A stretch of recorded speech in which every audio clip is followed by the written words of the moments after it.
സെൽസംഗത്തിലേക്ക് എല്ലാവർക്കും ഒരിക്കൽ കൂടി സ്വാഗതം. സവിതയാണ് കേട്ടോ. ശ്രീകൃഷ്ണ ഗോവിന്ദ ഹരേ മുരാരേ ഹേനാഥ നാരായണ വാസുദേവ. ശ്രീകൃഷ്ണ ഗോവിന്ദ ഹരേ മുരാരേ ഹേനാഥ നാരായണ വാസുദേവ. ശ്രീ ഗുരുവായൂരപ്പ ശരണം ഹരേ. ഇന്നത്തെ സെൽസംഗത്തിലേക്ക് എല്ലാവർക്കും ഒരിക്കൽ കൂടി സ്വാഗതം. ഇന്ന് ശ്രീലകത്ത് ശ്രീ ഗുരുവായൂരപ്പൻ എങ്ങനെയാണെന്ന് അറിയില്ല, കാരണം ഞാൻ ഉച്ചപൂജ തൊഴുതിട്ടില്ല. വൈകിട്ട് പോയാലേ അറിയുള്ളൂ. ഇന്നലെ ശ്രീ ഗുരുവായൂരപ്പൻ ശ്രീലകത്ത് വേണുഗാനം ചെയ്യുന്ന കൃഷ്ണനായിരുന്നു. വേണുഗാനം ചെയ്യുന്ന കൃഷ്ണന്റെ പാദത്തില് അനന്തകോടി നമസ്കാരം പറയുന്നു. ഒപ്പം കൃഷ്ണപാദമനിശം ഹൃദി ഭാവയാമി, ഹരികൃഷ്ണപാദമനിശം ഹൃദി ഭാവയാമി.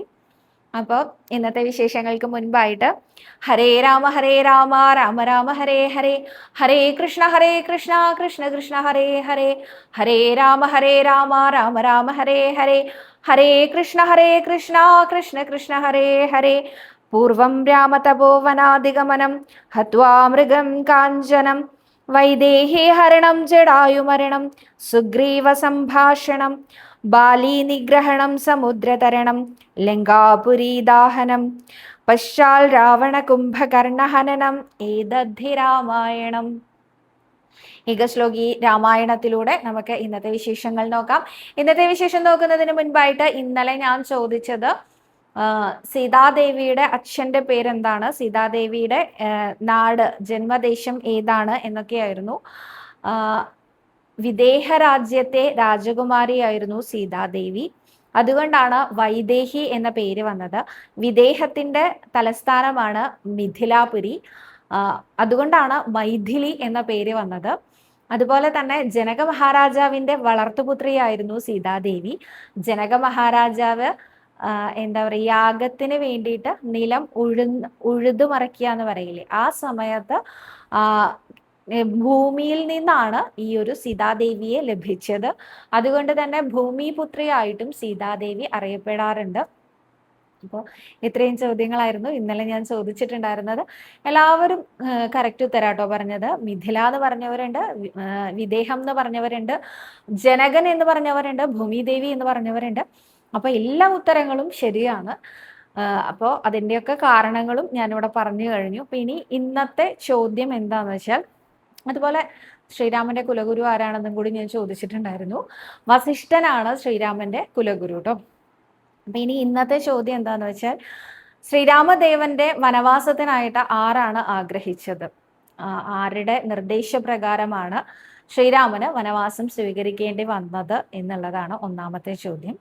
ശ്രീരാമദേവൻ വനവാസത്തിനായിട്ട് പോകുമ്പോൾ അദ്ദേഹത്തിനെ അനുഗമിച്ചത് ആരൊക്കെ എന്നുള്ളതാണ് രണ്ടാമത്തെ ചോദ്യം. അവരെ നദി കടക്കാൻ സഹായിച്ചത് ആര് എന്നുള്ളതാണ് മൂന്നാമത്തെ ചോദ്യം കേട്ടോ. ഈ 3 ചോദ്യങ്ങൾക്കുള്ള ഉത്തരവും നാളത്തെ എപ്പിസോഡിൽ നിങ്ങൾ എല്ലാവരും കൊണ്ടുവരും എന്ന പ്രതീക്ഷയോടെ ആദ്യത്തെ ചോദ്യം നിങ്ങളോട് പറയാം. ശ്രീരാമന് വനവാസത്തിനായിട്ട് ആരുടെ നിർദ്ദേശപ്രകാരമാണ് വനവാസം സ്വീകരിക്കേണ്ടി വന്നത് എന്നുള്ളതാണ്, എത്ര വർഷക്കാലത്തേക്ക് എന്നുള്ളത്.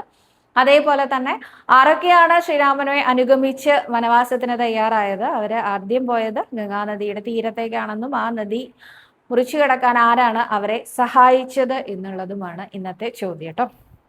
അപ്പൊ അറിയാവുന്നവരൊക്കെ ആൻസർ പറയൂ. എല്ലാവർക്കും അറിയുണ്ടാവും, ഇതൊക്കെ സിമ്പിൾ ചോദ്യങ്ങളല്ലേ അല്ലേ? അപ്പോൾ അടുത്ത ഇന്നത്തെ ചോദ്യങ്ങളും ഉത്തരങ്ങളും ഒക്കെ നോക്കാം അല്ലേ.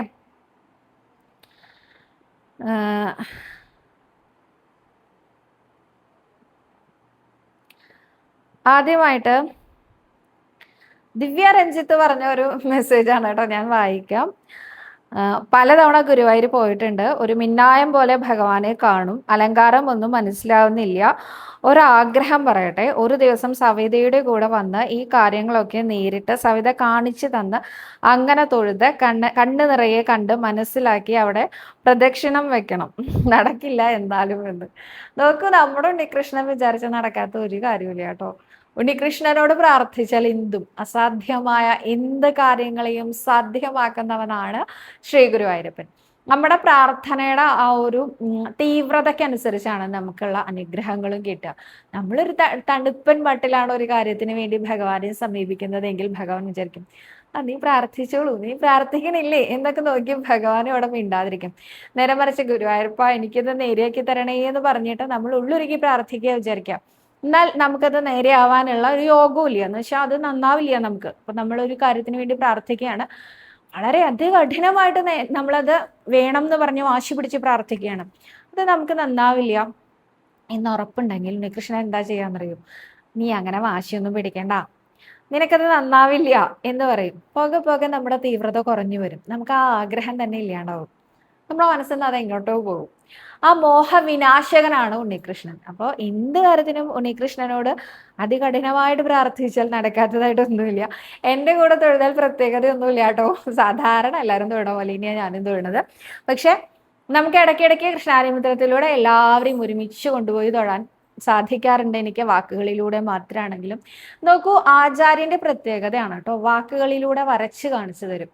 അപ്പോൾ ആ ആചാര്യന്റെ വായനയൊക്കെ കേൾക്കാൻ, സപ്താഹമൊക്കെ കേൾക്കാനുള്ള ഒരു ഭാഗ്യം ഈ ജന്മം ലഭിച്ചതുകൊണ്ടായിരിക്കാം ചിലപ്പോൾ വാക്കുകളിലൂടെ ഓരോന്നും സാധിക്കാൻ പറ്റുന്നത് എന്ന് എനിക്ക് തോന്നാറുണ്ട്. അദ്ദേഹം ഒരു കഥ പറയുകയാണെങ്കിൽ, ഇപ്പൊ അദ്ദേഹം ഉണ്ണികൃഷ്ണനെ പറ്റി പറയുകയാണെങ്കിൽ, അല്ലെങ്കിൽ അദ്ദേഹം നാരായണീയം തുറന്ന് നാരായണീയത്തിനെ കുറിച്ച് പറയാണ്.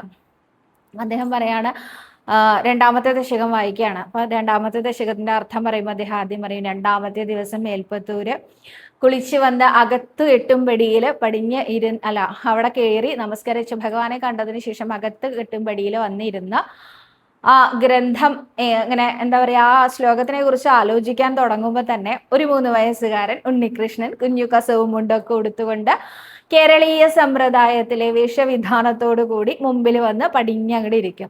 ഇന്ന് എന്ത് കഥയാ എൻ്റെ പട്ടേര് പറയുന്നത് എന്ന് കേൾക്കാൻ. നോക്കൂ, ഇങ്ങനെ പറയുമ്പോൾ നമുക്കതൊക്കെ ഓർമ്മ വരും അല്ലേ? നമ്മളെല്ലാവരും കണ്ടിട്ടുണ്ടാവും എവിടെയാണ് നാരായണീയം രചിച്ച സ്ഥലം എന്നുള്ളത് നമ്മൾ കണ്ടിട്ടുണ്ടാവും. അപ്പൊ ആ ഒരു ഭാഗത്തേക്ക് മേൽപ്പത്തൂര് നടന്നു വരുന്നതും, ഏതാണ്ട് ഒരു 25 വയസ്സുകാരൻ മേൽപ്പത്തൂര് നാരായണ ഭട്ടതിരി കടന്നു വരുന്നതും, അദ്ദേഹം ആ എന്താ പറയാ അകത്ത് കെട്ടുംപടിയിൽ കയറി ചാരി ഇരിക്കുന്നതായിട്ടും, അദ്ദേഹം കണ്ണടച്ച് ഭഗവാനെ നന്നായിട്ട് മനസ്സിൽ ധ്യാനിച്ചുകൊണ്ട് അന്നത്തെ ആ ഒരു ശ്ലോകങ്ങളെല്ലാം രചിക്കുന്നതും, അപ്പൊ തന്നെ മുമ്പിൽ വന്നിരിക്കുന്ന 3 വയസ്സുകാരൻ ഉണ്ണികൃഷ്ണനെയൊക്കെ എവിടെ നിന്നില്ലാതെ നമ്മുടെ മനസ്സിലേക്ക് കയറി വരും അല്ലേ? ഇതുപോലെയാണോ അദ്ദേഹം ഓരോ കഥകളും പറയുക. ആ നരസിംഹാവതാരമൊക്കെ അദ്ദേഹം പറയണ കേട്ട് കഴിഞ്ഞാണ്ടല്ലോ നമുക്ക് പേടിയാവുകയും ചെയ്യും. അയ്യോ, നരസിംഹമൂർത്തി പെട്ടെന്ന് നമ്മുടെ മുമ്പിൽ വന്നാലോ, നമ്മൾ പേടിച്ച് അറ്റാക്ക് വന്നു പോകുമെന്ന് വിചാരിക്കും. ഞാൻ ആരെയും വിമർശിക്കുന്നതല്ല, പക്ഷെ ചില സപ്താഹവേദികളിൽ ലൈറ്റ് അറേഞ്ച്മെന്റ്സ് കൊണ്ടും അതുപോലെ നരസിംഹത്തിന്റെ അവതാരമായിട്ട് ചാടി തൂണിൽ നിന്ന് പുറത്തേക്ക് വരുന്നതൊക്കെ വിഷ്വലൈസ് ചെയ്യാറുണ്ട് അല്ലെ? ആ വിഷ്വലൈസ് ചെയ്യുന്നത് വളരെ നല്ല കാര്യം കേട്ടോ, നമ്മളെ പോലെയുള്ള സാധാരണക്കാർക്ക് മനസ്സിലാവും. പക്ഷെ അതിനൊരു പ്രശ്നമുള്ളത് എന്താണെന്ന് വെച്ചാൽ, ആ വിഷ്വലിൽ എങ്ങനെയാണോ കാണുന്നത് അത്രേ നമുക്ക് ഉൾക്കൊള്ളാൻ പറ്റുള്ളൂ. ഒരു വ്യക്തിക്ക് വേഷം കെട്ടി നരസിംഹമായിട്ട് വരുമ്പോഴത്തെ ഒരു ഒരു പരിധിയില്ലോ, ഒരു പരിമിതി ഉണ്ടാവുമല്ലോ. ആ പരിമിതിക്കുള്ളിൽ നിന്നുകൊണ്ട് മാത്രമേ നമുക്കതിനെ മനസ്സിലാക്കാൻ സാധിക്കുള്ളൂ അല്ലെ? പക്ഷെ ഈ വാക്കുകളുടെ പ്രത്യേകത എന്താണെന്നറിയോ? വാക്കുകൊണ്ട് പറഞ്ഞു കഴിഞ്ഞാൽ നമുക്ക് നമ്മുടെ ഓരോരുത്തരുടെ മനസ്സിലും ഒരു നരസിംഹ അവതാരം അവിടെ രൂപം കൊള്ളുകയാണ്. നമ്മളുടെ ഇമാജിനേഷൻ അനുസരിച്ച് അതിന് ആ ഒരു എന്താ പറയാ, ഓരോ ശൈലിക്കും ഓരോ രൂപങ്ങൾ വരും. അപ്പൊ ആ ഇമാജിനേഷൻ ഒരിക്കലും ലിമിറ്റേഷൻസ് ഇല്ലാത്ത കാരണം കൊണ്ട് തന്നെ ഓരോരുത്തർക്കും വളരെ ഭംഗിയായിട്ടുള്ള ഉണ്ണികൃഷ്ണന്മാരെ, ശ്രീരാമദേവന്മാരെ, നരസിംഹമൂർത്തിമാരെ ഒക്കെ കിട്ടും. അതാണ് അതിന്റെ പ്രത്യേകത. അപ്പൊ അദ്ദേഹത്തിന് യാതൊരു തരത്തിലുള്ള ടൂൾസും ആവശ്യമില്ല, അല്ലെങ്കിൽ വിഷ്വലൈസേഷനും ആവശ്യമില്ല. അദ്ദേഹത്തിന്റെ വിഷ്വലൈസേഷൻ അദ്ദേഹത്തിന്റെ വാക്കുകളായിരുന്നു. അപ്പോൾ ഇതേപോലെ വാക്കുകൾ കൊണ്ട് നമുക്ക് ഇടയ്ക്കിടയ്ക്ക് ഗുരുവായൂരമ്പലത്തിൽ പോയി തൊഴാട്ടോ. നേരിട്ട് തൊഴാൻ തരാവണേന്ന് നമുക്ക് രണ്ടുപേർക്കും പ്രാർത്ഥിക്കാം കേട്ടോ. അടുത്തതായിട്ട് വിനിത എന്ന ഭക്തയാണ് പറഞ്ഞിരിക്കുന്നത്. സവിത, എൻ്റെ അമ്മയ്ക്ക് വീട് വെച്ച് കൊടുക്കണമെന്ന് പറഞ്ഞിരുന്നല്ലോ, വീട് പണി കഴിയാറായി, ചിങ്ങം 4 പാലുകാച്ചലാണ് തീരുമാനിച്ചു. ഓക്കെ, വിനിത ഹരിദാസൻ എന്നാണ് പേര്. ഇളവള്ളി, ഇവിടെ അടുത്തുള്ള സ്ഥലമാണ്. അമ്പാടി പപ്പടം, അതുൽ കൃഷ്ണ പപ്പടം എന്ന പപ്പടം നിർമ്മാണം ആണ് അവരുടെ ജോലിന്ന്. ഇതിൽ അതുൽ കൃഷ്ണ പപ്പടം ഞാൻ ഇടയ്ക്കിടയ്ക്ക് ഉപയോഗിച്ചിട്ടുണ്ട് കേട്ടോ. ഗുരുവായൂർ ഏരിയയിൽ അതിന് ഡെലിവറി ഉണ്ട് തോന്നുന്നു. ഇതിപ്പോൾ എന്തിനാ ഞാൻ സ്ക്രീൻഷോട്ട് എടുത്ത് വെച്ചതൊരു ചോദ്യമല്ല, പക്ഷെ എനിക്ക് അറിയില്ല, ചിലപ്പോൾ ഇത് പറയാനായിരിക്കാം ഞാനിത് സ്ക്രീൻഷോട്ട് എടുത്ത് വെച്ചിരിക്കുന്നത് കേട്ടോ. അടുത്തതായിട്ട് പ്രിയ PC എന്ന ഭക്തയാണ് ചോദിച്ചിരിക്കുന്നത്. സവിത നമസ്കാരം, ഒരു ദുഃഖം കൊണ്ടാണ് ചോദിക്കുന്നത്. എൻ്റെ മോൻ ഹൈപ്പർ ആക്റ്റീവ് ആണ്, ദേഷ്യമുണ്ട്, എന്ത് വഴിപാടാണ് കഴിക്കേണ്ടത് എന്നൊന്ന് പറയാൻ പോകുന്നു. മഞ്ചാടി കൊണ്ട് തുലാഭാരം തൂക്കിക്കോളൂ മകനെ ഇവിടെ കൊണ്ടുവന്ന്, മാത്രമല്ല മഞ്ചാടിക്കുരു ഗുരുവായൂരപ്പന് സമർപ്പിക്കുകയും ചെയ്തോളൂ കേട്ടോ. നടക്കലൊക്കെ വാങ്ങാൻ കിട്ടും. അത് കൊണ്ടുവന്ന് ഗുരുവായൂരപ്പന് സമർപ്പിക്കുകയും ചെയ്തോളൂ. ഏത് തരത്തിലുള്ള ബുദ്ധിമുട്ടുകളും, കുട്ടികളിൽ കാണുന്ന ഏത് തരത്തിലുള്ള ബുദ്ധിമുട്ടുകളും മാറാൻ മഞ്ചാടി കൊണ്ടോ കുന്നിക്കുരു കൊണ്ടോ ഒക്കെ തുലാഭാരം തൂക്കുന്നത് വളരെ നല്ലതാണ് കേട്ടോ. 1 കിലോന് 20 30 എന്നറിയില്ല, അത്രയേ ഉള്ളൂ, ശരീരഭാരത്തിനനുസരിച്ച് കേട്ടോ. അടുത്തതായിട്ട് സവിത, കർക്കിടകത്തിൽ ഗുരുവായൂർ തിരക്ക് കുറവുണ്ടോ എന്ന് പറയണേ എന്നാണ് പ്രസന്ന ചേച്ചി ചോദിച്ചിരിക്കുന്നത്. തിരക്ക് ഇന്ന് രാവിലെ പോയപ്പോഴൊന്നും വലിയ തിരക്കുണ്ടായിരുന്നില്ല കേട്ടോ. തിരക്ക് കുറവുണ്ട് എന്ന് പറയാൻ പറ്റില്ല, എന്നാൽ കുറവില്ല എന്നും പറയാൻ പറ്റില്ല. നാലമ്പല ദർശനത്തിന്റെ ആളുകളൊക്കെ വരുന്നുണ്ട്, അപ്പൊ അതിൻ്റെതായ തിരക്കുകൾ ഉണ്ട് ഗുരുവായൂർ ക്ഷേത്രത്തില്. പക്ഷെ മുഴുവനായിട്ടും അങ്ങനെ പറയാനും പറ്റില്ല. അത് പറഞ്ഞപ്പോഴാണ് തുടക്കത്തിൽ തന്നെ പറയണം എന്ന് വിചാരിച്ചു ഞാൻ, പക്ഷെ വിട്ടുപോയതാണ്. അപ്പോൾ ഇന്നലെ ഞാൻ ഗ്രൂപ്പിൽ പറഞ്ഞിട്ടുണ്ടായിരുന്നു, ഗ്രൂപ്പിൽ ഇല്ലാത്ത ആളുകളോടാണ് കേട്ടോ ഞാൻ ഇത് പറയണത്. ഇന്നലെ ഇവിടെ ഗുരുവായൂരപ്പന് വൈകുന്നേരം ആനച്ചമയങ്ങൾ സമർപ്പിക്കലുണ്ടായിരുന്നു. ആനക്കുടയും അതുപോലെ തന്നെ 5 കുടയും 5 സെറ്റ് വെഞ്ചാമരവും ആലവട്ടവുമാണ് ഗുരുവായൂരപ്പന് സമർപ്പിച്ചത്. അത് സമർപ്പിച്ചത് mister and missus Rakhi Ajay എന്ന് പറഞ്ഞ അദ്ദേഹമാണ്, ബിസിനസ്സുകാരനാണ് അദ്ദേഹം ഗുരുവായൂരപ്പന്റെ അടുത്ത ഭക്തനാണ്. അദ്ദേഹത്തിന്റെ ഭാര്യ രാഖി ചേച്ചി ഗുരുവായൂർ സ്വദേശി തന്നെയാണ്. അപ്പൊ രാഖി ചേച്ചിനെ എനിക്ക് ചെറുപ്പം മുതലേ അറിയാവുന്നതാണ് കേട്ടോ. അപ്പൊ ചേച്ചി ഇങ്ങനെ ഒരു സമർപ്പണം ചെയ്യുന്നുണ്ട്, ഗുരുവായൂരപ്പനെ കാണാൻ വരൂ എന്ന് പറഞ്ഞിട്ടുണ്ടായിരുന്നു. അപ്പൊ ഞാനും ഏട്ടനും ആ സമയത്ത് അവിടെ ഉണ്ടായിരുന്നു കേട്ടോ. ഞങ്ങള് വിചാരിച്ചത് ഞങ്ങളെ കാണാൻ ക്ഷണിച്ചതാണ്. ഗുരുവായൂരപ്പനെ എന്ത് കൊടുക്കുകയാണെങ്കിലും കാണാൻ നമുക്ക് ഇഷ്ടമാണ് അല്ലെ. ഗുരുവായൂരപ്പന് പൊന്നിൻ കിരീടം കിട്ടിയെന്ന് പറഞ്ഞു. അപ്പൊ അതിങ്ങനെ കൊടുക്കുന്നത് കാണാനും ഭഗവാന്റെ തലയിൽ ചാർത്തി കാണാനൊക്കെ നമുക്കും സന്തോഷമുള്ള കാര്യമല്ലേ. അല്ലെങ്കിൽ ഗുരുവായൂരപ്പന് പുതിയ വിളക്ക്, എന്താ പറയുക, ഒരു ആൾപ്പൊക്കത്തിലുള്ള വിളക്ക് കിട്ടി. അല്ലെങ്കിൽ ഇന്നാള് കണ്ടിരുന്നു കേട്ടോ, ശരിക്കും മത്തങ്ങയുടെ ഷേപ്പുള്ള ഒരു കുമ്പളങ്ങ. നിങ്ങൾക്ക് ഇമാജിൻ ചെയ്യാൻ പറ്റുമോ? അതും ചെറുതല്ല, ഇത്ര വലിയൊരു കുമ്പളങ്ങ. എന്തൊരു ഭംഗിയായിരുന്നു കാണാൻ. അത് ഒരു വ്യത്യസ്തമായിട്ടുള്ള കുമ്പളങ്ങ, അത് ഭഗവാന് കിട്ടിയതാണ്. അപ്പൊ എന്തെങ്കിലും വെറൈറ്റി ആയിട്ട് ഗുരുവായൂരപ്പന്റെ മുമ്പിൽ സമർപ്പിക്കപ്പെടുമ്പോൾ അത് കാണുന്നത് തന്നെ നമ്മുടെ മനസ്സിലൊരു സന്തോഷം ഉണ്ടാക്കുന്ന കാര്യമാണ് അല്ലെ. അപ്പൊ ഇന്നലെ ആ ഒരു സന്തോഷത്തിൽ പങ്കുചേരാൻ പോയതാണ്. അപ്പൊ അതിൽ ഒരു സെറ്റ് ആലവട്ടം എന്നോട് സമർപ്പിച്ചോളാൻ പറഞ്ഞു, ഒരു സെറ്റ് ഏട്ടനോട് സമർപ്പിച്ചോളാൻ പറഞ്ഞു. ഞങ്ങളൊക്കെ ഗുരുവായൂരപ്പന്റെ മുമ്പിൽ ഓരോ സെറ്റ് ആലവട്ടം സമർപ്പിക്കുന്ന സമയത്ത് ശരിക്കും കണ്ണും മനസ്സൊക്കെ നിറഞ്ഞുപോയി. ഞാൻ ഒരിക്കലും പ്രതീക്ഷിച്ചില്ല, എന്റെ കൈ കൊണ്ട് ഗുരുവായൂരപ്പന്റെ മുമ്പിൽ വെച്ചോളൂ സവിതേ എന്ന് പറഞ്ഞ് രാഖി ചേച്ചി എനിക്കത് തന്നപ്പോ ചേച്ചിയോടുള്ള നന്ദി എത്ര പറഞ്ഞാലും തീരില്ല കേട്ടോ. നമ്മള് എന്താ പറയാ, അവരുടെ ഭാഗ്യം തന്നെയാണ്. പക്ഷെ എന്നാലും അത് നമ്മുടെ കൈകൊണ്ട് സമർപ്പിക്കുക പറയുമ്പോഴേ, ഗുരുവായൂരപ്പൻ അത് അങ്ങനെ സ്വീകരിക്കുക പറയുമ്പോൾ ഒട്ടും പ്രതീക്ഷിക്കാതെ കിട്ടിയ ഒരു ഭാഗ്യമാണ്. ത്വൽപ്രസാദായ ഭൂയാൽ എന്ന് പറഞ്ഞിട്ട് അത് ആ തിരുനടയിൽ വെക്കാം. അതിപ്പോ ആലവട്ടൊന്നൊന്നുമില്ല കേട്ടോ. ഒരു നെയ്വിളക്ക് കത്തിച്ചോളൂ സവിത എന്ന് പറഞ്ഞാൽ പോലും നമുക്ക് സന്തോഷം. സവിത എന്നല്ല, ആരോടാണെങ്കിലും. ഇപ്പൊ നിങ്ങളോട് കഴിഞ്ഞ ദിവസം ഞാൻ അവിടെ നിൽക്കുന്ന സമയത്ത് ഞാൻ തൊഴാൻ കയറാൻ നിൽക്കുകയാണ്. അപ്പോൾ ഒരാൾ വന്നിട്ട് ചോദിച്ചു, ഒരു പിടി പൈസ തന്നിട്ട് ചോദിച്ചു, ഇതൊന്ന് ഭണ്ഡാരത്തിൽ ഇടാൻ പറ്റുമോ, നടക്കിൽ വെക്കാൻ പറ്റുമോ എന്ന്, ഗുരുവായൂരപ്പന്റെ മുമ്പിൽ നടക്കിൽ വെക്കാൻ പറ്റുമോ ചോദിച്ചു. ഞാനാണോ സമർപ്പിക്കേണ്ടത്, ഞാൻ സമർപ്പിച്ചാൽ മതിയോ എന്ന് ചോദിച്ചപ്പോൾ മതി, ഒന്ന് വെക്കുമോ ചോദിച്ചപ്പോൾ ഞാൻ 2 കൈ നീട്ടി വാങ്ങിച്ചു. അപ്പൊ തന്നെ വേറൊരു ഒരു കിഴി പണം കൂടി കൊണ്ടുവന്നിട്ട് പറഞ്ഞു, ഇതും കൂടി സമർപ്പിക്കുമോ ചോദിച്ചു. അപ്പൊ എൻ്റെ കൈ നിറച്ച് പിടിപ്പണമാണ്, അത് അവര് തന്നതാണ്. പക്ഷെ ആ പിടിപ്പണം ഗുരുവായൂരപ്പന്റെ മുമ്പിൽ നോക്കി കൊണ്ടുവയ്ക്കുമ്പോൾ എനിക്ക് കിട്ടിയ ഒരു സാറ്റിസ്ഫാക്ഷൻ ഉണ്ടല്ലോ, പറഞ്ഞറിയിക്കാൻ വയ്യ. ഇത് തന്ന ആളുടെ പേരോ നാളോ ഒന്നും എനിക്കറിയില്ല, ഇത് എന്തിനാ അവർ തരണേന്നും എനിക്കറിയില്ല. അത് ഗുരുവായൂരപ്പനും അവരും തമ്മിലുള്ള ബന്ധമാണ്. ഇത് സ്വീകരിക്കണേ ഉണ്ണികൃഷ്ണ, അനുഗ്രഹിക്കണേ അവരെ എന്ന് പ്രാർത്ഥിച്ചുകൊണ്ട് അതവിടെ വെക്കുമ്പോണ്ടല്ലോ എന്തൊരു സന്തോഷമായിരുന്നു എന്നറിയോ. ഇതേ അനുഭവം നമ്മുടെ സൗമ്യയും കഴിഞ്ഞ ദിവസം വിളിച്ചു പറഞ്ഞിരുന്നു കേട്ടോ. സൗമ്യയെ തൊഴാൻ വന്നിട്ട് സൗമ്യ ഒരു മാല കയ്യിൽ കരുതിയിട്ടുണ്ടായിരുന്നു, ഒരു തുളസി മാല കയ്യിൽ കരുതിയിട്ടുണ്ടായിരുന്നു ഉണ്ണികൃഷ്ണന് ചാർത്താൻ വേണ്ടിയിട്ട്. അപ്പൊ നാലമ്പലത്തിലെ നിർമ്മാല്യം തൊഴുതതിന് ശേഷം അവിടെ ഉണ്ണികൃഷ്ണൻ വീണുഗാനം ചെയ്യുന്ന ഉണ്ണികൃഷ്ണൻ 9ാമത്തെ തൂണിലുണ്ടല്ലോ, ആ ഉണ്ണികൃഷ്ണന്റെ കഴുത്തിൽ അത് അണിഞ്ഞതിന് ശേഷം കാളിയമർദ്ദന രൂപത്തിന്റെ അവിടെ എത്തിയപ്പോൾ ഒരു മാല ചാർത്തണം എന്ന് സൗമ്യക്ക് അതിയായ ആഗ്രഹം തോന്നി.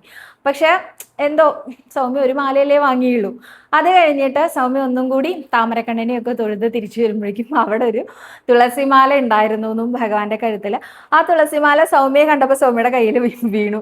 അത് സൗമ്യ എടുത്ത് ചാർത്തി എന്ന് പറഞ്ഞു. അപ്പോൾ ആരോ ചാർത്തിയ മാലയാണെങ്കിലും ഭഗവാൻ ഒരു തുളസിമാല ഇടണം എന്ന് ആഗ്രഹിച്ച ഉടനെ അവിടെ ഒരു തുളസിമാല പ്രത്യക്ഷപ്പെട്ടില്ലേ. ഒന്ന് ആലോചിച്ച് നോക്കൂ, ഉണ്ണികൃഷ്ണന്റെ അനുഗ്രഹം. ഇതാണ് ഉണ്ണികൃഷ്ണൻ എന്ന് പറഞ്ഞാൽ, ഇതാണ് ഉണ്ണികൃഷ്ണന്റെ അനുഗ്രഹം എന്ന് പറഞ്ഞാൽ എത്രയാന്ന് പറയാൻ പറ്റില്ല നമുക്ക്. നമ്മൾ പ്രതീക്ഷിക്കാത്ത രീതിയിൽ നമ്മളെ ഇങ്ങനെ കൊണ്ടു നടക്കുകയാണ് നമ്മുടെ ഉണ്ണികൃഷ്ണൻ. അത് കണ്ണു തുറന്ന് കാണണം കേട്ടോ. കാരണം എപ്പോഴും എന്തിനേയും നമുക്ക് കണക്ട് ചെയ്യാൻ പറ്റിയാൽ മാത്രമേ ഇതെൻ്റെ ഉണ്ണിയുടെ അനുഗ്രഹമാണ് എന്ന് മനസ്സിലാക്കാൻ സാധിക്കുള്ളൂ കേട്ടോ. അടുത്തതായിട്ട് അഭിനവ് സജിത. ഓക്കെ, സജിത ചേച്ചിയാണോ അതോ അല്ല വേറെ ഒരു അഭിനവ് അജിത. ഓക്കെ, ഭക്താവ് ചോദിച്ചിട്ടുണ്ട്, ചേച്ചി എൻ്റെ ചോദ്യത്തിന് മറുപടി തരണേ പ്ലീസ്. എൻ്റെ ഹസ്ബൻഡ് മരിച്ചിട്ട് 12 വർഷം കഴിഞ്ഞു. എൻ്റെ താലി ഇത്രയും കാലം ഞാൻ സൂക്ഷിച്ചു. ഇനി അത് ഗുരുവായൂരപ്പനെ ഏൽപ്പിക്കണം എന്നാണ് എൻ്റെ ആഗ്രഹം. അത് ഞാൻ ഭഗവാനോട് പറഞ്ഞിട്ടുണ്ട്. അതെങ്ങനെയാണ് സമർപ്പിക്കേണ്ടത് എന്നൊന്ന് പറഞ്ഞു തരുന്നു. അത് ഇവിടെ കൊണ്ടുവന്ന് ഗുരുവായൂരപ്പനെ ഒന്ന് കാണിച്ചതിന് ശേഷം, ശ്രീലകത്തേക്ക് ഒന്ന് കാണിച്ചതിന് ശേഷം ഏതെങ്കിലും ഒരു ഭണ്ഡാരത്തിൽ നിക്ഷേപിക്കുകയാണ് വേണ്ടത്.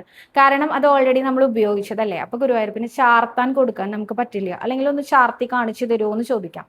ഇതിപ്പോൾ നമുക്ക് ചാർത്താൻ കൊടുക്കാൻ ഓപ്ഷൻ ഇല്ലാത്തത് കൊണ്ട് ഏതെങ്കിലും ഒരു ഭണ്ഡാരത്തിൽ നമ്മൾ ഗുരുവായൂരപ്പനെ അകത്ത്, നാലമ്പലത്തിന് അകത്ത് കൊണ്ടുപോയി ഗുരുവായൂരപ്പനെ നമ്മുടെ കയ്യിൽ വെച്ച് കാണിച്ചാൽ മതി. കാണിച്ചിട്ട് അത് ഏതെങ്കിലും ഒരു ഭണ്ഡാരത്തിൽ നിക്ഷേപിച്ചോളൂ കേട്ടോ. അടുത്തതായിട്ട് ലക്ഷ്മി കുന്നത്ത് എന്ന ഭക്തയാണ് ചോദിച്ചിരിക്കുന്നത്, സവിത എൻ്റെ അമ്മമ്മ ഏത് അമ്പലത്തിൽ പോയാലും നാരായണ നാമം മാത്രമാണ് ചൊല്ലാറുള്ളത് അത്രേ. തൊട്ടടുത്ത് മുരുകൻ്റെ അമ്പലമാണ്, അവിടെ പോയാലും ഇതേ നാമാണ് ചൊല്ലാറുള്ളത് എന്ന് പറഞ്ഞു. അങ്ങനെ ചൊല്ലാൻ പാടുണ്ടോ? അതാത് ദേവീദേവന്മാരുടെ മന്ത്രം ചൊല്ലണ്ടേ? ഒന്ന് പറഞ്ഞു തരൂ. ആരാണ് നമ്മുടെ നാരായണമൂർത്തി? ആരാ നമ്മുടെ ഉണ്ണികൃഷ്ണൻ? എല്ലാത്തിൻ്റെയും നിയന്ത്രണം അദ്ദേഹത്തിന്റെ കയ്യിലാണ്. യോഗേശ്വരനാണ് അദ്ദേഹം. അദ്ദേഹത്തിന്റെ നാമം എവിടെ പോയി ചൊല്ലിയാലും ഒരു കുഴപ്പമില്ല, ഒരു ഈശ്വരനും കോപിക്കില്ല കേട്ടോ. ഞാൻ ഇതിനു മുമ്പ് ഇതെങ്ങനെ പറഞ്ഞിട്ടുണ്ട്. എങ്ങനെയാ പറഞ്ഞിരിക്കണേ വെച്ചാൽ, നാരായണീയത്തില് 1-2 ദശകങ്ങളൊക്കെ എനിക്ക് കാണാതെ അറിയാം. അത്രയൊക്കെ തന്നെ അറിയുള്ളൂ കേട്ടോ. ഇപ്പൊ ആനന്ദരൂപ ഭഗവന്നൈ ദേവതാരേ എന്ന് തുടങ്ങുന്ന ആ ഒരു 38ാമത്തെ ദശകം അതിങ്ങനെ ചൊല്ലിക്കൊണ്ട് പോകുമ്പോഴായിരിക്കും ഞാൻ ഗുരുവായൂരപ്പനെ തൊഴല് കഴിഞ്ഞ് ഇങ്ങനെ പ്രദക്ഷിണമായിട്ട് ഗണപതിയുടെ അവിടെ എത്തുന്നത്. അപ്പോൾ ഗണപതിയുടെ മുമ്പിൽ എത്തുമ്പോഴാവും ക്ലേശാപഹസ്ത്ര ജഗതം തുമിഹാവിരാസി എന്ന് പറയണത്. ഞാനത് അവിടെ ബ്രേക്ക് ചെയ്തിട്ട് ഏകദന്തം മഹാകായം എന്നാക്കാറില്ല. ഞാൻ അവിടെ പോയിട്ട് ഉണ്ണിഗണപതിയുടെ അടുത്ത് പറയുമ്പോഴും ഇതൊക്കെ ചൊല്ലിക്കൊണ്ടാണ് ഉണ്ണിഗണപതിക്ക് എത്തിട്ടിട്ട് നടന്നു പോകാറുള്ളത്. ഉണ്ണിഗണപതിയും ശരിക്കും ഇന്ന് നാരായണീയം കൊണ്ടാണോ സവിത വന്നിരിക്കുന്നത് എന്നായിരിക്കും ഉണ്ണിഗണപതിയുടെ അപ്പോഴത്തെ ഒരു ചോദ്യം എന്നാണ് എൻ്റെ ഒരു വിശ്വാസം. ഇത് ആചാര്യൻ അങ്ങനെ തന്നെ പറയാറുണ്ട് കേട്ടോ. അത് വേറൊന്നുമല്ല, നമ്മൾ ഗുരുവായൂർ നിവാസികള് ശബരിമല പോയാലും എൻ്റെ ഗുരുവായൂരപ്പ എന്നാണ് അത്രേ ആദ്യം പറയാ. അതിനുശേഷമാണ് അത്രേ സ്വാമി ശരണമയ്യപ്പ എന്ന് പറയുള്ളൂ എന്നാണ് പറയാറുള്ളത് കേട്ടോ. മാം ഹസ്ബൻഡ് പോന്നിട്ടുണ്ട്.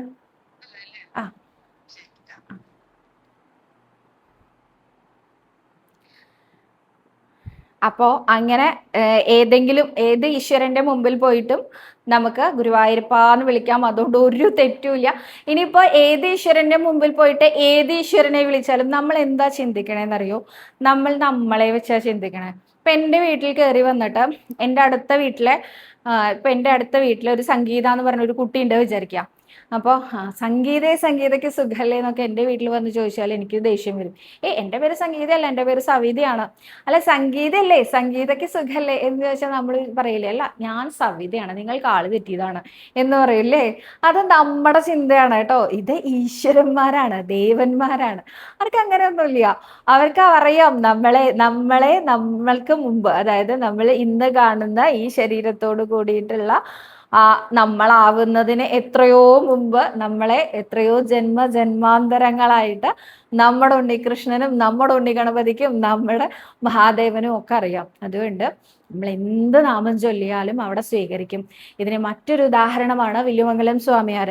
ഞാൻ എപ്പോഴും പറയാറുണ്ട്, വില്ലുമംഗലം സ്വാമിയാർക്ക് ഉപാസന ഉണ്ടായിരുന്നത് പഞ്ചാക്ഷരം കൊണ്ടാണ്. നമശിവായ നമശിവായ നമശിവായ നമശിവായ നമശിവായ നമശിവായ ഇങ്ങനെ ചൊല്ലി അദ്ദേഹത്തിന്റെ മുമ്പിലേക്ക് ആരാ വന്നത്? നമ്മുടെ ഉണ്ണികൃഷ്ണനാ വന്നത്. അപ്പോ അവിടെ മഹാദേവനും അതുപോലെ തന്നെ ഉണ്ണികൃഷ്ണനും രണ്ടുപേരും രണ്ടല്ല, ഒന്നാണ്. യാതൊരു സംശയവുമില്ല ആ കാര്യത്തില്. അപ്പോൾ ഏത് ഈശ്വരന്റെ മുമ്പിൽ, ഇപ്പൊ മന്ത്രം അറിയാത്തൊരു ഈശ്വരന്റെ മുമ്പിൽ എത്തിക്കഴിഞ്ഞാൽ ഓം നമോ നാരായണ എന്ന് ധൈര്യമായിട്ട് ചൊല്ലിക്കോളൂ, ഒരു കുഴപ്പവും വരില്ല കേട്ടോ. അടുത്തതായിട്ട് അതുൽ പി നാഥ് എന്ന ഭക്തനാണ് ചോദിച്ചിരിക്കുന്നത്, ചേച്ചി ചുറ്റുവിളക്കിനുള്ള തിരികൾ ക്ഷേത്രത്തിൽ തന്നെയാണോ ഉണ്ടാക്കുന്നത് എന്നാണ് ചോദ്യം. തീർച്ചയായിട്ടും അതെ, ക്ഷേത്രത്തിൽ തന്നെയാണ് ഉണ്ടാക്കുന്നത്. ഞാൻ കഴിഞ്ഞ ദിവസം പറഞ്ഞിരുന്നു വിളക്കിന് മാത്രം 9,000 തിരികളാണ് ക്ഷേത്രത്തിൽ കത്തുന്നതെന്ന്. ഈ 9,000 തിരികളും അപ്പോൾ ഇടുന്നതാണ്. അതായത് ദീപാരാധനയ്ക്ക് ശേഷം, ദീപാരാധനയുടെ സമയത്ത് വിപുലമായ രീതിയിലുള്ള ചുറ്റുവിളക്കോ അല്ലെങ്കിൽ അതിവിപുലമായ രീതിയിലുള്ള ഉദയാസ്തമന പൂജയോ ആണെങ്കിൽ ദീപാരാധന സമയത്ത് ഈ പറഞ്ഞ 9,000 തിരികൾ ആ സമയത്തും കത്തും. അതിനുശേഷം ആ തിരിയൊക്കെ മാറ്റി തുടച്ച് വീണ്ടും എണ്ണയും വിളക്കും തിരിയും എണ്ണയും തിരിയും അവിടെ വീണ്ടും ഇടണം. എന്നാലേ രാത്രിയിലത്തെ വിളക്കിനുള്ളത് ആവുള്ളൂ കേട്ടോ. അപ്പോൾ ഒന്ന് ആലോചിച്ച് നോക്കൂ, ഒരു ദിവസം എത്ര തിരി വേണമെന്ന്. ഈ തിരി മുഴുവൻ അതിൻ്റെ അവകാശികളായിട്ടുള്ള കുടുംബക്കാര് ഇരുന്ന് തിരച്ച് ഉണ്ടാക്കുന്നതാണ്. അവര് തുണിത്തിരികൾ തന്നെയാണ് ഇടുന്നത്. അപ്പോൾ തുണികൾ തന്നെയാണ് അവിടെ തിരിയായിട്ട് സമർപ്പിക്കപ്പെടുന്നത് കേട്ടോ. അപ്പോൾ ഗുരുവായൂരപ്പന്റെ ഓരോ കാര്യങ്ങളുണ്ടല്ലോ, ഇത് നേരെയാക്കാൻ അവിടെയുള്ള ഓരോരുത്തരും ഏതൊക്കെ തരത്തിലാണെന്നറിയോ ഡെഡിക്കേറ്റഡ് ആയിട്ട് പ്രവർത്തിക്കുന്നത്. അവരുടെയൊക്കെ ഭാഗ്യമാണ് കേട്ടോ. പ്രത്യേകിച്ച് ഈ കോർപ്പറേറ്റ് ഓഫീസുകളിൽ വർക്ക് ചെയ്യുന്ന ആളുകൾക്ക് മനസ്സിലാവും. കാരണം അവരവരുടെ വർക്ക് ലോഡ്, പ്രഷർ ഇങ്ങനെ പറഞ്ഞിട്ട് എത്രയാലേ ബുദ്ധിമുട്ടണത്. അപ്പോൾ ഇവരുടെയൊക്കെ ബോസ് ആരാ? ഗുരുവായൂരപ്പന് വേണ്ടിയിട്ടാണ് ഇവർ ഓരോരുത്തരും പണിയെടുക്കുന്നത്.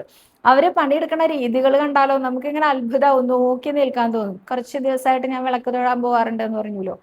അപ്പോൾ വിളക്കെഴുന്നള്ളിപ്പില് നാഗസ്വര കച്ചേരി, ഇടയ്ക്ക് പ്രദക്ഷിണം, ആ പ്രദക്ഷിണം അങ്ങോട്ട് കിഴക്കേ ഗോപുരത്തിലെത്തി അവസാനിപ്പിച്ചു കഴിഞ്ഞാൽ പിന്നെ ഒരു പ്രദക്ഷിണം കൂടി ഉണ്ട് ഗുരുവായൂരപ്പന്. അത് കോലം മാത്രമായിട്ടുള്ള ആ ഒരു നടുവിലെ ആന മാത്രമായിട്ടുള്ള പ്രദക്ഷിണാണ്. ബാക്കി 2 ആനകളും ആ സമയത്ത് തിരിഞ്ഞു പോകും. ഈ ആനകൾ തിരിഞ്ഞു പോകുന്നതിന് മുൻപ് പാപ്പാന്മാരുടെ വക ആ വിളക്കെഴുന്നള്ളിപ്പ് ഭംഗിയാക്കാൻ സാധിച്ചല്ലോ എന്നുള്ള സന്തോഷം കൊണ്ട് ഒരു തൊഴലുണ്ട്. അവിടെ അങ്ങനെ തൊഴുതിട്ടാണ് അവരെ ആനയും കൊണ്ട് തിരിച്ചു പോവുക.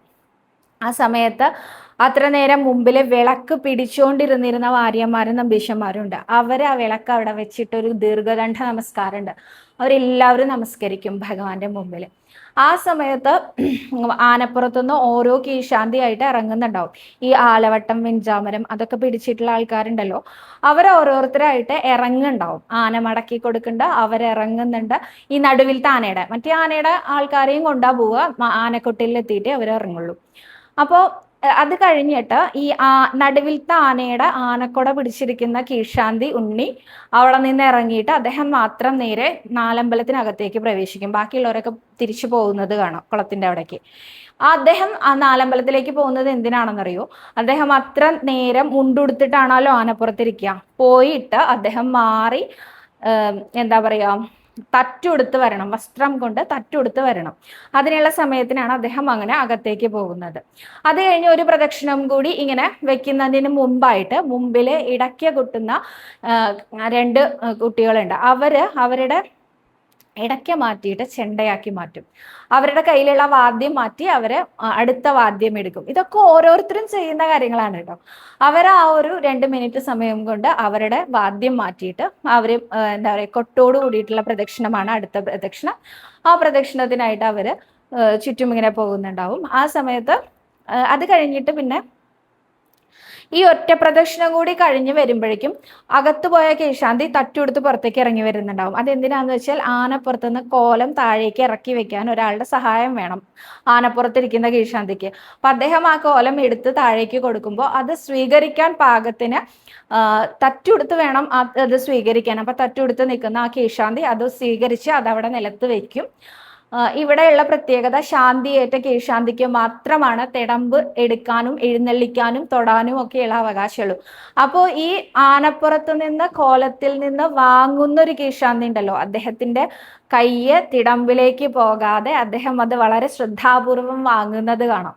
അത് വാങ്ങി അദ്ദേഹം അവിടെ താഴെ വെക്കുമ്പോഴേക്കും ശാന്തിയേറ്റ കീഴ്ശാന്തി ആനപ്പുറത്ത് നിന്ന് ഇറങ്ങി ആ തിടമ്പെടുത്ത് മാറ്റി. എല്ലാവരും എൻഗേജ്ഡ് ആണ്. എന്തിനു വേണ്ടിയിട്ടാണ്?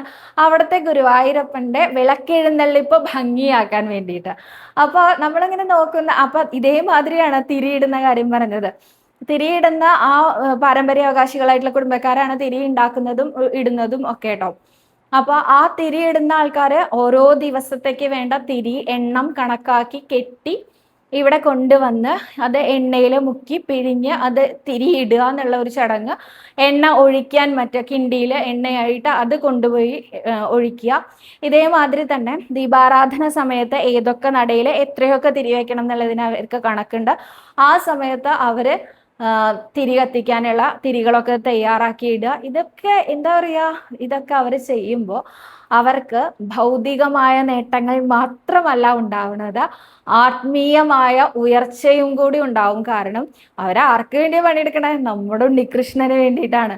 ഉണ്ണികൃഷ്ണൻ ഇതൊന്നും കാണാതിരിക്കില്ല കേട്ടോ. ഉണ്ണികൃഷ്ണന്റെ ഒരു കാര്യം ഭംഗിയാക്കാൻ വേണ്ടി ഒരാള് എന്തെങ്കിലും ഒന്ന് ചെയ്യുന്നുണ്ടെങ്കിൽ അവന്റെ ആണ് ഉണ്ണികൃഷ്ണൻ, യാതൊരു സംശയവും ഇല്ല. അവർക്ക് ഒരു തരത്തിലല്ലെങ്കിൽ മറ്റൊരു തരത്തിൽ ഭഗവാന്റെ അനുഗ്രഹം എപ്പോഴും ഉണ്ടാവും. അങ്ങനെയാണ് ഇവിടുത്തെ ഓരോ കാര്യങ്ങൾ കേട്ടോ. അപ്പോൾ ഇനിയും ഒരു ചോദ്യം എടുക്കാനുള്ള സമയമില്ല, ഇനിയും ചോദ്യങ്ങളുണ്ട്. ആ ചോദ്യങ്ങളും ഉത്തരങ്ങളും ഒക്കെ ആയിട്ട് അടുത്ത വീഡിയോയിൽ കാണാമെന്ന് വിചാരിക്കുന്നു. സർവരോഗ വിനാശന, സർവപാപ വിനാശന, സർവദുഃഖ വിനാശന, സർവസൗഖ്യപ്രദായക ശ്രീ ഗുരുവായൂരപ്പ ശരണം ഹരേ.